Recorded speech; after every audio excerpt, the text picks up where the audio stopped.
ओम नमो भगवते वासुदेवाय। नारायणं नमस्कृत्यं नरं चैव नरोत्तमं देवीं सरस्वतीं व्यासं ततो जयमुदीरये। नष्टप्रायेषु अभद्रेषु नित्यं भागवत सेवया भगवती उत्तम श्लोके भक्तिर्भवति नैष्ठिकी। ग्रंथराज श्रीमद् भागवतम की जय। जगत गुरु श्रील प्रभुपाद की जय। गुरु महाराज की जय। गौर भक्त वृंद की जय। तो आज के हमारे श्लोक हैं श्रीमद् भागवतम 10-4, श्लोक chapter 8, shloka 9, 10 and 11। Shloka recite करेंगे। श्लोका 9। एकदा सुरुचे पुत्रम् अंकमारोप्य लालयन् उत्तमं न आरुरुक्षन्तम् ध्रुवं राजाभ्यनन्दत। एकदा सुरुचे पुत्रम् अंकमारोप्य लालयन् उत्तमं न आरुरुक्षन्तम् ध्रुवं राजाभ्यनन्दत। एकदा सुरुचे पुत्रम् अंकमारोप्य लालयन् उत्तमं न आरुरुक्षन्तम् ध्रुवं राजाभ्यनन्दत। श्लोका 10। तथा चिकीर्षमाणं तम् सपत्न्या सतनयं ध्रुवम् सुरुचि शृण्वतो राज्ञ सईर्ष्यम् आहति गर्विता। तथा चिकीर्षमाणं तम् सपत्न्यास्तनयं ध्रुवम् सुरुचि शृण्वतो राज्ञ सईर्ष्यम् आहति गर्विता। तथा चिकीर्षमाणं तं सपत्न्यास्तनयं ध्रुवम् सुरुचि शृण्वतो राज्ञ सईर्ष्यम् आहति गर्विता। श्लोक 11। नवस निपतेर्धिष्यम् भवानारोढुम् अर्हति न गृहीतो मया यत्त्वम् कुक्षावपि निपात्मजा। नवस निपतेर्धिष्यम् भवानारोढुम् अर्हति न गृहीतो मया यत्त्वम् कुक्षावपि निपात्मजा।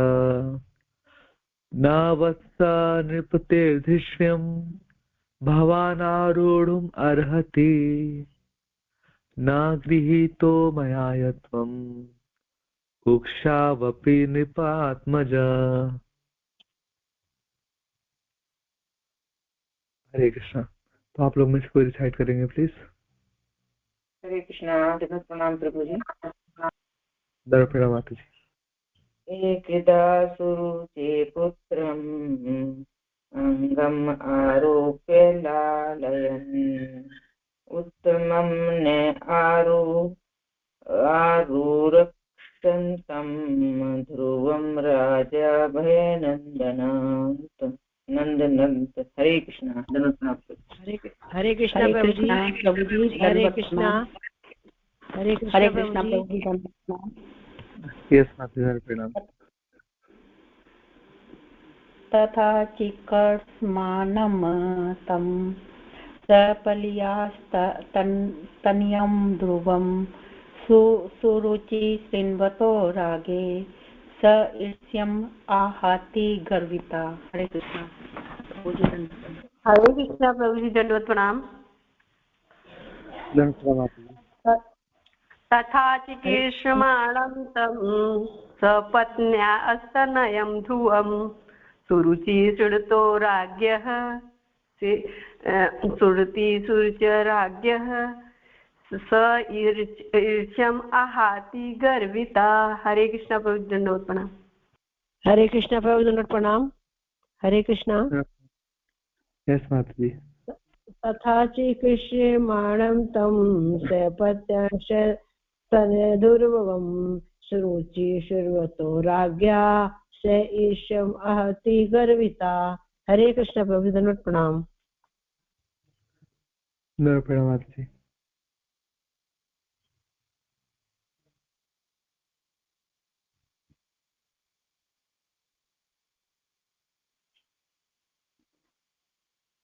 हरे कृष्णा प्रभु जी, दंडवत प्रणाम।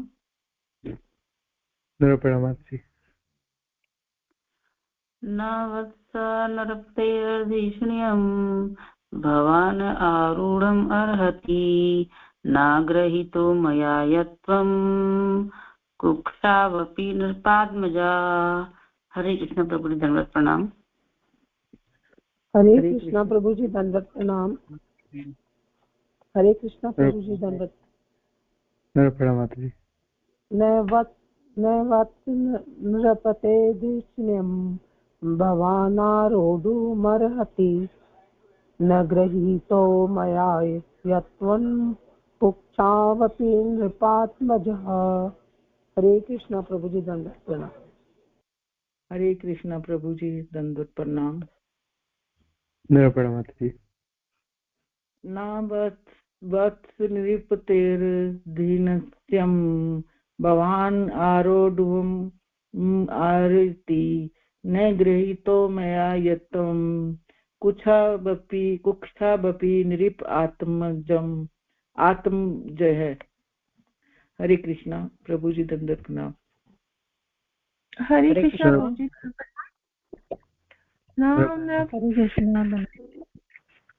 न वचनप्तेधिष्ण्यं भवान् आरोढुम् अर्हति न गृहीतो मया यत्त्वं कुक्षावपि न आत्मजः। हरे कृष्णा प्रभु जी, प्रणाम।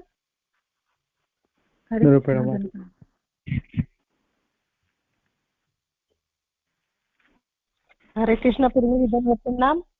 एकदा सुरुचे पुत्रम् अडकम् आरोपलायन् उत्ततं आरुरुतं ध्रुवं राजा भयानन्दत्। हरे कृष्णा प्रभु दंडवत प्रणाम। हरे कृष्णा प्रभु जी, दंडवत प्रणाम। तथा चिकीर्षमाणं तं सपत्न्यांस तनयं ध्रुवं सुरुचि शृण्वतो राजसः स ईर्ष्यम् आहति गर्विता। हरे कृष्ण। हरे कृष्णा, दंडवत प्रणाम प्रभु जी। यस माता। हरे कृष्णा।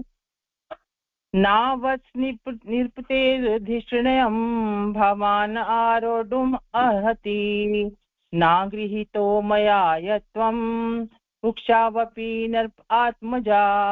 हरे कृष्णा, दंडवत प्रणाम प्रभु। प्रणाम माताजी। हरे कृष्णा प्रभु जी, दंडवत प्रणाम। एकदा सुरुचे पुत्रम् अङ्कमारुह्य लालयन् उत्तमं न आरुरुक्षन्तम् ध्रुवं राजाभ्यनन्दत। दंड प्रणाम। बच्चों आ गया है। मैं जाता बच्चे तो शाम में मिलते। हरे कृष्णा गणपति। इरिटेट से तो अच्छा है कि और भी इरिटेटेड हो सुना लेंगे पर वो तो सुन लेंगे।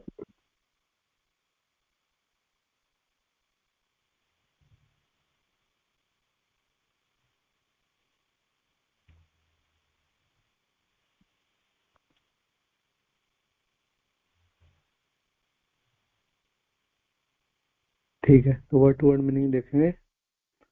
वर्ड टू वर्ड मीनिंग, एक सेकंड। श्लोका 9। एकदा एक बार, सुरुचे सुरुचि के, पुत्रम पुत्र को, अंकम गोद में आरोप्य बैठाकर लालन दुलारते हुए, उत्तमम उत्तम न नहीं, आरुरुक्षंतम चढ़ने का प्रयास करना।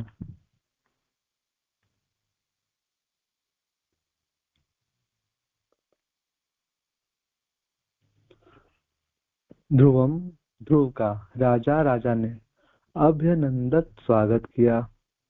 अनुवाद जगतगुरु श्रील प्रभुपाद द्वारा। श्रील प्रभुपाद की जय। एक बार राजा उत्तानपाद सुरुचि के पुत्र उत्तम को अपनी गोद में लेकर सहला रहे थे। ध्रुव महाराज भी राजा की गोद में चढ़ने का प्रयास कर रहे थे, किंतु राजा ने उन्हें अधिक दुलार नहीं दिया। Shloka 10 word to word meaning. तथा इस प्रकार चिकीर्षमाणम चढ़ने के लिए प्रयत्नशील बालक तम उस पल्या अपनी सौत सुनीति का तनयम पुत्र ध्रुवम ध्रुव को सुरुचि ने श्रीणवत सुनता हुआ राज्य राजा का सईर्ष्यम ईर्ष्या से आह कहा, अति गर्विता अत्यंत घमंड से भरी। अनुवाद एवं तात्पर्य जगतगुरु श्रील प्रभुपाद द्वारा। श्रील प्रभुपाद की जय। जब बालक ध्रुव महाराज अपने पिता की गोद में जाने का प्रयत्न कर रहे थे, तो उसकी विमाता सुरुचि को उस बालक से अत्यंत ईर्ष्या हुई और वह अत्यंत दंभ के साथ इस प्रकार बोलने लगी, जिससे कि राजा सुन सके। तात्पर्य, निसंदेह राजा अपने दोनों पुत्रों के प्रति समान स्नेहिल थे, अतः वे ध्रुव तथा उत्तम दोनों को गोद में लेने के लिए स्वाभाविक रूप से उन्मुख थे, किंतु अपनी रानी सुरुचि के प्रति पक्षपात के कारण वे चाहते हुए भी ध्रुव महाराज को दुलार न दे सके। सुरुचि ने राजा उत्तानपाद के भावों को भांप लिया, अतः वह अपने प्रति राजा के प्रेम का अत्यंत दंभपूर्वक बखान करने लगी। यही स्त्री स्वभाव है। यदि स्त्री जान लेती है कि उसका पति उसका पक्ष लेता है और उसके प्रति विशेष लगाव रखता है, तो अनधिकार लाभ उठाती है। ये लक्षण स्वयंभू मनु जैसे परिवार के उच्चस्थ समाज में भी परिलक्षित होते हैं। अतः निष्कर्ष निकला कि स्त्री का सत्व गुण सर्वत्र, स्त्री का स्त्रीत्व गुण सर्वत्र विद्यमान है। 11 वर्ड टू वर्ड मीनिंग। न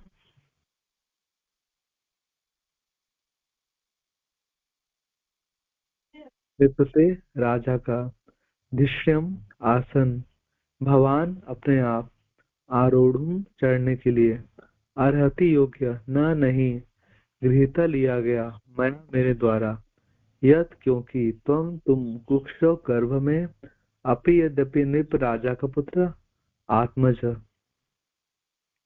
अनुवाद एवं तात्पर्य जगतगुरु श्रील प्रभुपाद द्वारा। श्रील प्रभुपाद की जय। सुरुचि ने ध्रुव महाराज से कहा, हे बालक, तुम राजा की गोद या सिंहासन पर बैठने के योग्य नहीं हो। निसंदेह तुम भी राजा के पुत्र हो, किंतु तुम मेरी कोख से उत्पन्न नहीं हो, अतः तुम अपने पिता की गोद में बैठने के योग्य नहीं हो। तात्पर्य, सुरुचि ने बड़े अभिमान के साथ ध्रुव महाराज को बताया कि राजा की गोद या सिंहासन पर बैठने के लिए राजा का पुत्र होना ही कोई योग्यता पात्रता नहीं है, अपितु अधिकार तो इस पर निर्भर करता है कि तुमने मेरी कोख से जन्म लिया है अथवा नहीं। दूसरे शब्दों में अप्रत्यक्ष रूप से उसने ध्रुव महाराज को बता दिया कि यद्यपि वह राजपुत्र था किंतु दूसरी रानी के गर्भ से जन्म लेने के कारण वह वैध पुत्र नहीं माना जा सकता। श्रीमद् भागवतम की जय। जगत गुरु श्रील प्रभुपाद की जय। गुरु महाराज की जय। गौर भक्तवृंद की जय। ओम ज्ञानतिमिरान्धस्य ज्ञानाञ्जनशलाकया चक्षुरुन्मिलितं येन तस्मै श्रीगुरुवे नमः। श्रीचैतन्यमनोभीष्टम् स्थापितं येन भूतले स्वयं रूपः कदा मह्यं ददाति स्वपदान्तिकम्। वन्देऽहं श्रीगुरो श्रीयुतापदकमलम् श्रीगुरुन् वैष्णवांश्च श्रीरूपं साग्रजातं सहगण रघुनाथान्वितं तं सजीवं साद्वैतं सावधूतं परिजनसहितं कृष्णचैतन्यदेवं श्रीराधा कृष्णपादान् सहगण ललिता श्रीविशाखान्वितांश्च नमो विष्णुपादाय कृष्णपृष्ठाय भूतले श्रीमते भक्तिवेदान्त स्वामिन् इति नामिने। नमस्ते सारस्वते देवे गौरवाणी प्रचारिणे निर्विशेष शून्यवादी पाश्चात्य देशतारिणे। नमो महावदन्याय कृष्ण प्रेम प्रदायते कृष्णाय कृष्ण चैतन्य नाम्ने गौरत्विषे नमः। पंचतत्वात्मकं कृष्णं भक्तरूप स्वरूपकं भक्तावतारं भक्ताख्यं नमामि भक्त शक्तिकम्। हे कृष्णा करुणा सिंधो दीनबंधो जगत्पते गोपेश गोपिका कांत राधा कांत नमोस्तुते। जयतां सुरतो पंगो ममंदमतिर्गति मत्सर्वस्व पदाम्बुजौ राधा मदन मोहनो। दिव्यात् वृन्दारण्य कल्पद्रुमाधा श्रीमद्रत्नागार सिंहासनस्थौ श्रीमद् राधा शीलगोविन्ददेवौ पृष्ठालिभिः सेव्यमानो स्मरामि। श्रीमान् रासरसारम्भी वंशी वटतटस्थिता कर्षन् वेणुर्सुनिर्गोपीर्गोपीनाथ श्रियस्तु नः। वृन्दाय तुलसी देव्याय प्रियाय केशवस्य च विष्णुभक्ति पदे देवी सत्यवत्ये नमो नमः। तप्त कांचन गौरांगी राधे वृंदावनेश्वरी वृषभानुसुते देवी प्रणमामि हरिप्रिये। वाञ्छाकल्पतरुभ्यश्च कृपा सिन्धुभ्येव च पतितानां पावनेभ्यो वैष्णवेभ्यो नमो नमः। जय श्री कृष्ण चैतन्य प्रभु नित्यानंद श्री अद्वैत गदाधर श्रीवासादि गौर भक्त वृंद। हरे कृष्ण कृष्ण कृष्ण हरे हरे, हरे राम राम राम हरे हरे। ओम विष्णु पादाय कृष्ण पृष्ठाय भूतले श्रीमते गतुदास अधिकारी नामने। अंतरा श्रीमद् भागवतम की जय। जगत गुरु शिल प्रभुपाद की जय। गुरु महाराज की जय। गौर भक्त वृंद की जय। तो मैं भागवतम स्टार्ट करने से पहले श्री गौर निताई, शिल प्रभुपाद, गुरु महाराज और आप सभी वैष्णवों के चरणों में प्रार्थना करता हूँ आप सब मुझको आशीर्वाद दीजिए ताकि मैं गुरु परंपरा के प्रसन्नता के लिए भागवतम की सेवा कर पाऊँ। हरे कृष्णा। तो अब तक हम लोगों ने बहुत सुंदर एपिसोड से गुजर के आए।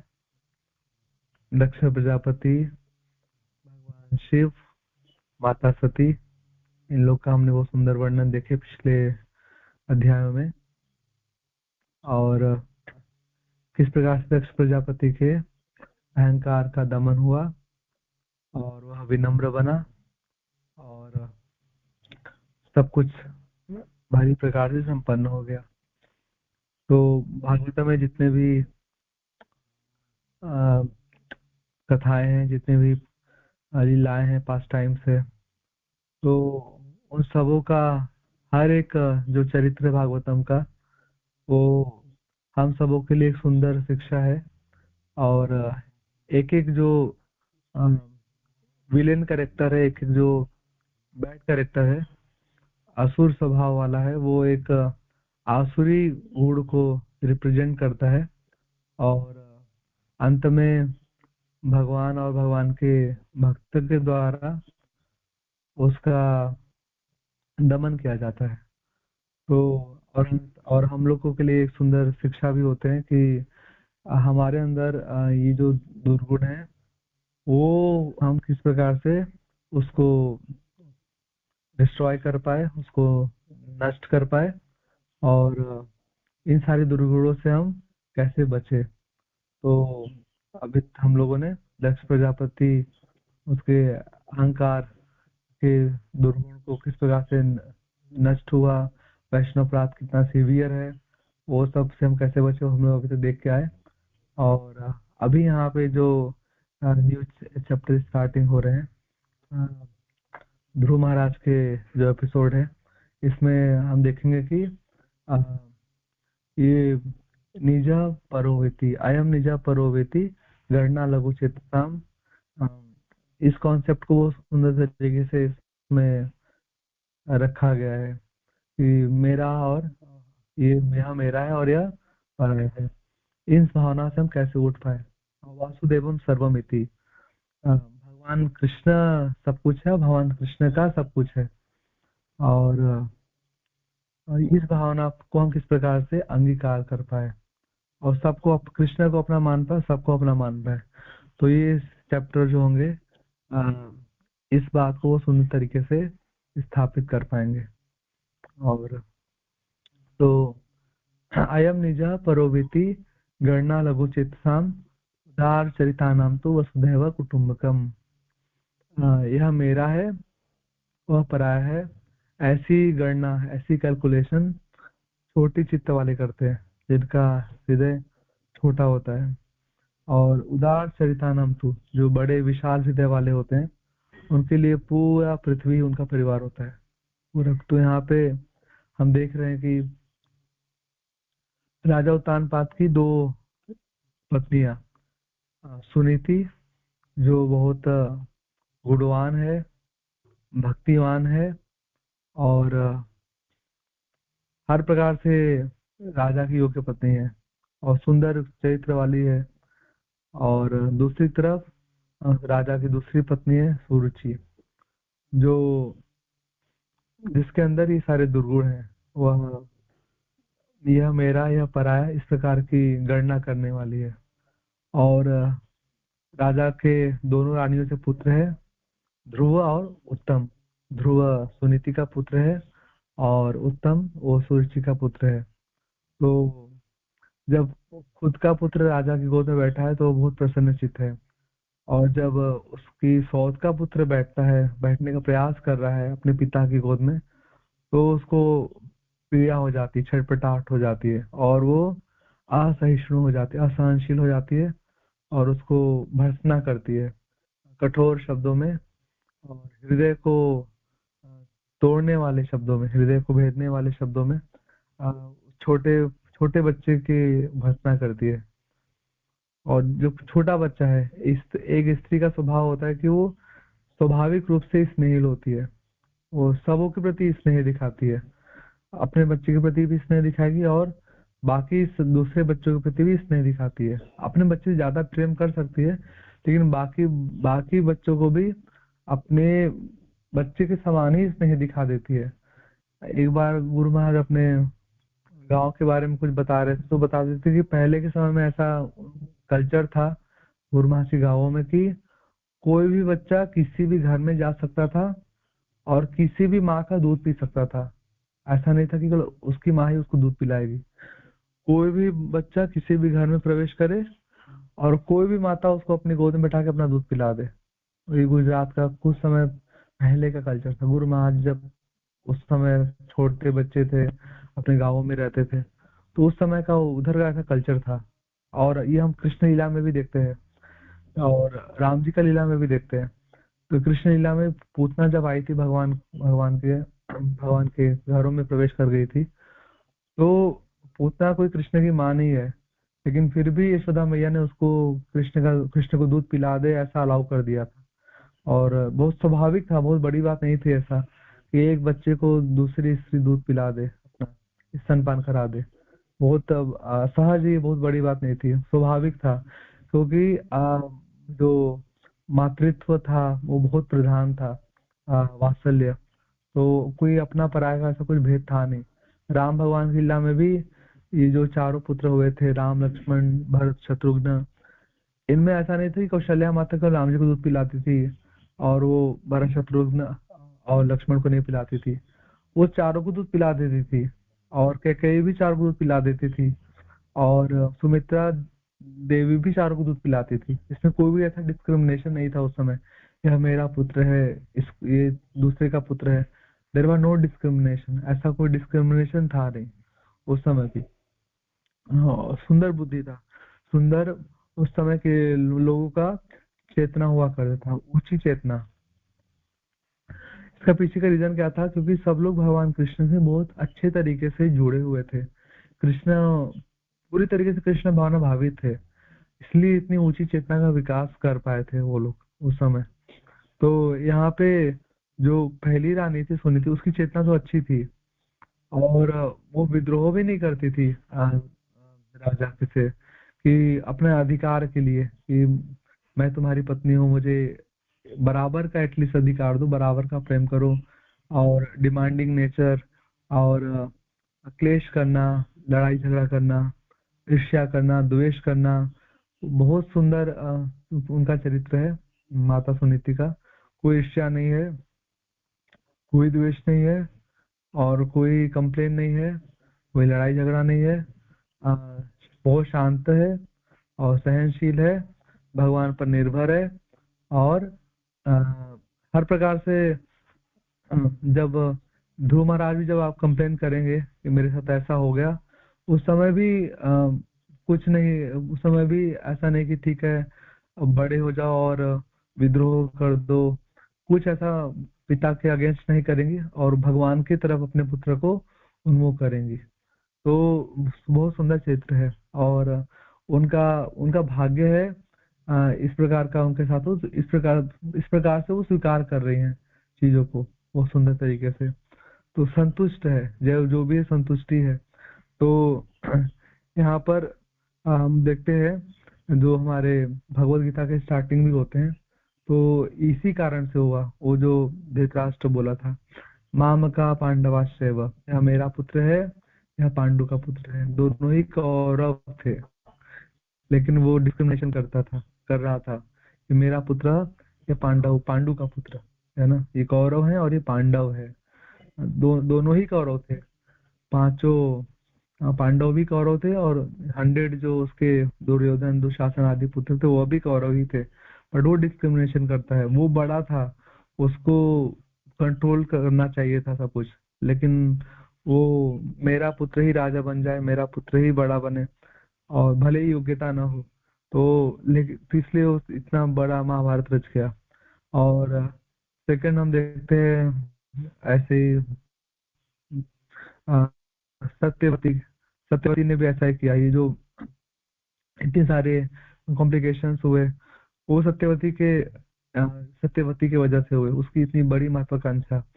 वो भीष्म पितामह पूरे तरीके से योग्य थे, हर प्रकार से भीष्म पितामह राजा बनना चाहिए था भीष्म पितामह को, और भीष्म पितामह राजा बनते, उनका विवाह होता, उनके पुत्र, सब कुछ अच्छे प्रकार से चल पाता, और इनका भी पुत्र होता, सब कुछ बहुत अच्छी तरीके से सिस्टमेटिक हो पाता, सब कुछ सुंदर तरीके से।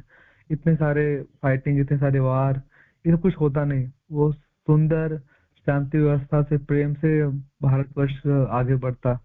लेकिन सत्यवती ने ऐसे ही बोला कि नहीं, मेरा ही पुत्र राजा बनना चाहिए।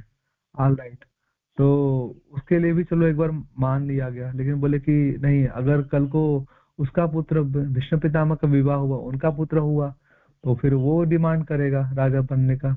तो फिर अभी भी विवाह करने को तैयार नहीं थी महाराज शांतनु से। तो भीष्म पितामह को भीष्म प्रतिज्ञा लेना पड़ा कि मैं आजीवन विवाह ही नहीं करूंगा, मैं ब्रह्मचर्य व्रत का पालन करूंगा। तो उन्होंने, उनकी बैड इंटेंशन थी, तो सब कुछ खराब होता चला गया। वहाँ ठीक ढंग से कुछ राज्य के उत्तराधिकारी सत्यवती से उत्पन्न ही नहीं हो पाए, कुछ कुछ कॉम्प्लिकेशन आता रहा, क्योंकि उन्होंने इनजस्टिस किया था, अन्याय किया था भीष्म पितामह के साथ, लॉ ऑफ नेचर। तो उनको भी जीवन भर वो दुखी ही रही सत्यवती, और सबको दुख प्राप्त हुआ, सबको, पूरे कौरव वंश का विनाश हो गया, और सब सब दुख प्राप्त हुए, पूरे पूरी प्रजा ने दुख पाए, पूरी प्रजा ने दुख प्राप्त किए। उसी प्रकार से हम एक अन्य उदाहरण देखते हैं, माता कैकेयी का। तो वो राम जी को बहुत ज्यादा प्रेम करती थी, सबसे ज्यादा प्रेम करती थी, लेकिन यहाँ पर मंथरा के षड्यंत्र के कारण मंथरा ने उनको पॉल्यूट कर दिए, माता कैकेयी को, और उनके मन में ऐसी भावना डाल दिया कि मेरा तुम्हारा पुत्र वो राजा बनना चाहिए, अगर तुम्हारा पुत्र राजा नहीं बनेगा तो कौशल्या वो तुमको दासी से भी खराब ट्रीटमेंट देगी। तो और पुराने वर का याद दिलवाया कि तुमने राजा दशरथ को तुमने हेल्प किया था उनको युद्ध में, और तो तुम्हें 2 वरदान प्राप्ति हुआ, तो ऐसा वर मांग लो कि अपने पुत्र को राजा बनवा दो, राम जी को 14 वर्ष के लिए वनवास भेज दो। तो माता कैकेयी ने, उनकी बुद्धि भ्रष्ट हो गई उस समय, और उनने वैसा ही कर डाला, और उनको दुख प्राप्त हुआ, वैधव्य हुआ, वो पति चला गया, दशरथ महाराज चले गए, और बाकी रानियां भी वैधव्य हो गई, विधवा हो गई, और भरत महाराज इतना दुखी हो गए, अपनी माता का त्याग किया उन्होंने, और पूरी प्रजा दुखी हो गई, और राम भगवान को जो वनवास जो हुआ, लक्ष्मण जी, सीता माता, वो तो हुआ। तो एक साथ इतने लोग को दुख का कारण बन गए, बस एक छोटा सा भावना, मेरा और पराया, यह मेरा है और वह पराया है, मेरा आगे बढ़ना चाहिए, और जो दूसरा का है उसको वो डिग्रेड होना चाहिए, उसका नुकसान होना चाहिए। तो इससे दुख बढ़ता है, अशांति रहती है, कभी भी हृदय में ठंडक नहीं पहुंच सकता है, हृदय जलता रहता है। माता कैकेयी हमेशा दुखी ही रही, क्यों, और हमेशा सब कुछ ठीक हो गया तो भी वो हमेशा आत्मग्लानि में ही रही कि मेरी वजह से सब कुछ हुआ, सीता माता का हरण हुआ, तो भी दुखी मानती रही कि अगर नहीं मैंने वनवास भेजा होता, नहीं ऐसा सब कुछ होता, तो हमेशा वो दुख में ही रही, ऑलवेज ऑलवेज इन पेन, हमेशा पीड़ा में ही रहती थी वो, कि क्यों ऐसा कर दिया उन्होंने मंत्रा के बातों में आके। तो ये अच्छी भावना नहीं है, अच्छी भावना नहीं है। तो बड़ी हृदय रखना चाहिए, बड़ा हृदय रखना चाहिए। और स्पेशली हम लोग कृष्णा डिवोटीज हैं, भगवान श्री कृष्ण का भक्त भक्त बनने का प्रयास कर रहे हैं। We are trying to become devotee of Krishna, भगवान श्री कृष्ण का भक्त बनने का प्रयास कर रहे हैं, भगवान श्री कृष्ण को प्रेम करने का प्रयास कर रहे हैं। तो कृष्ण को प्रेम करने का मतलब है हम भगवान श्री कृष्ण के समग्र सृष्टि को प्रेम करेंगे। अगर हम if you love Krishna then we love whole Krishna creation, हम भगवान श्री कृष्ण के समग्र सृष्टि को प्रेम करेंगे, प्रेम करेंगे। एक बार एक लड़का था और एक उसकी प्रेमिका थी, तो दोनों साथ में रहते थे। तो लंबा समय हो गया था, तो प्रेमिका बोलती है प्रेमी को, अपने लड़के को बोलती है कि बहुत लंबा समय हो गया है और अभी हम लोग को ऐसे इस प्रकार से चिपचिप का नहीं मिलना चाहिए और अभी हम लोग को विवाह कर लेना चाहिए। तो लड़का बोलता है कि बहुत अच्छा है, मैं भी ऐसा ही चाहता हूँ, लेकिन समस्या है। क्या समस्या है? तो बोलती है लड़का बोलता है कि देखो, तुम मुझसे प्रेम करती हो, मैं तुमसे प्रेम करता हूँ, बहुत अच्छा बात है, लेकिन अगर विवाह कर लोगी तो तुमको मेरे घर आना पड़ेगा, मेरे सारे घर वालों को प्रेम करना पड़ेगा, मेरी माता को भी, मेरे पिता को भी, मेरे भाई को भी, मेरी बहन को भी, और पूरा परिवार मिलेगा, सबके साथ तुमको एडजस्ट करना पड़ेगा। और सब लोग तुम्हारे अकॉर्डिंग एडजस्ट नहीं करेंगे, सब लोग तुम्हारे अकॉर्डिंग नहीं अपने आप को ढालेंगे, तुमको सबके अकॉर्डिंग ढालना पड़ेगा। कुछ अगर वो ढाल भी ले तो तुमको भी उनके अकॉर्डिंग ढलना पड़ेगा। मैं तो तुमको बहुत प्रेम करता हूँ, तुम्हारे अकॉर्डिंग अपने आप को एडजस्ट करता हूँ हर तरीके से। तुम्हारी अच्छाइयों को भी स्वीकार करता हूँ, तुम्हारी बुराइयों को भी स्वीकार करता हूँ, और मैं हमेशा तुम्हारे लिए फेवरेबल रहता हूँ। लेकिन ऐसा मेरे घर वालों से भी, घर वाले भी ऐसा तुम्हारे साथ व्यवहार करेंगे, ऐसा बिल्कुल श्योर नहीं है। तो अब मेरे से विवाह करने का अर्थ है एक तरह से तुमको मेरे पूरे परिवार के साथ विवाह करना पड़ेगा। और ये होता भी है हमारे हमारे मैरिज सिस्टम में, कि एक एक से विवाह करने का मतलब है एक लड़के से कि उसके पूरे परिवार के साथ एक तरह से विवाह हो जाता है, संबंध जुड़ जाता है। और एक स्त्री को सबका ध्यान रखना पड़ता है। वो केवल ऐसा नहीं कर सकती कि मैं केवल मेरा विवाह तो मेरे पति से हुआ है, पति का ध्यान रखूंगी, बाकी पति से जुड़े सगे सगे संबंधियों का ध्यान नहीं रखूंगी, ऐसा नहीं कर सकती। वो सबको साथ में लेके चलना पड़ता है, और साथ में लेके चलती है तो घर वाले भी खुश होते हैं, वह भी खुश होते, उसको भी घर वाले खुश रखते हैं, पति भी खुश होता है। तो कृष्ण से प्रेम करने का ऐसा ही मतलब है कि हम कृष्ण को प्रेम करते हैं, लेकिन अगर हम बोलेंगे कि हम कृष्ण को प्रेम करेंगे, इन कृष्ण से जुड़े हुए लोगों को प्रेम नहीं करेंगे, कृष्ण जन को प्रेम नहीं करेंगे, हम कृष्ण का भक्त को प्रेम नहीं करेंगे, तो फिर ये कृष्ण को भी हम प्रेम नहीं कर पाएंगे। ये संपूर्ण या प्रेम संपूर्ण नहीं होगा, या प्रेम संपूर्ण नहीं, कृष्ण भी हमको प्रेम नहीं करेंगे। आप माता को प्रेम करो और बच्चे को थप्पड़ लगाओ, माँ कभी प्रेम नहीं करेगी फिर।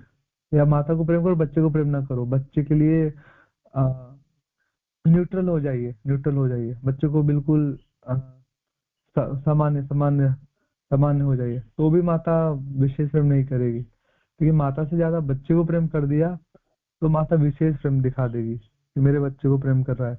उसी तरह से कृष्ण को प्रेम करना है तो उसका सीक्रेट, कृष्ण को प्रेम पाना है, कृष्ण को प्रेम करना है तो कृष्ण का जन को ज्यादा प्रेम करना पड़ेगा। यस्य देवे परा भक्ति यथा देवी तथा गुरु तस्य ही कथा है अर्थात प्रकाशनते महात्मना। जितना प्रेम भगवान कृष्ण से है उतना ही प्रेम गुरु से होना चाहिए। भगवान कृष्ण अत्यंत प्रसन्न होते हैं और ऐसे भक्त के हृदय में पूरे शास्त्र के निचोड़ों को भगवान प्रकाशित कर देते हैं। तो कृष्ण के बराबर प्रेम कृष्ण का जन, आचार्य, गुरु, इनसे होना बहुत अच्छा है। ज्यादा हो जाए तो और भी अच्छा है। कृष्ण से प्रेम जितना है, गुरु से और ज्यादा प्रेम हो गया, आचार्य से और ज्यादा